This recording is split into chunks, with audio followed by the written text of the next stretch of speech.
ডিউটিতে বেরিয়ে পড়েছি। হ্যালো কেন সবাই আশা করি ভালো আছো। জাস্ট এখানে ডিউটি দিকে যাচ্ছি। আমার মাঝে তোমার 6:32 যাচ্ছি জাস্ট এখানে। কালকে উদুম মানে প্রচুর ঝড় হয়েছে, বৃষ্টি হয়েছে, হাওয়া হয়েছে, বিজলিও মেরেছে চারদিকে। কী বলবো, আর কারেন্ট ছিল না, এখনও কারেন্ট আসেনি। অবস্থা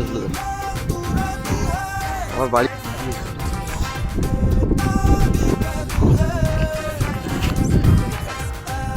দেখো, পেট্রোল মারতে ঠেলে নিয়ে যাচ্ছে আমার।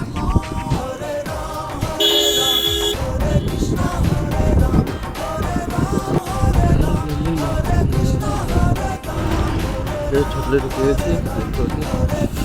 দেখাবে নেক্সট টাটা, বাই।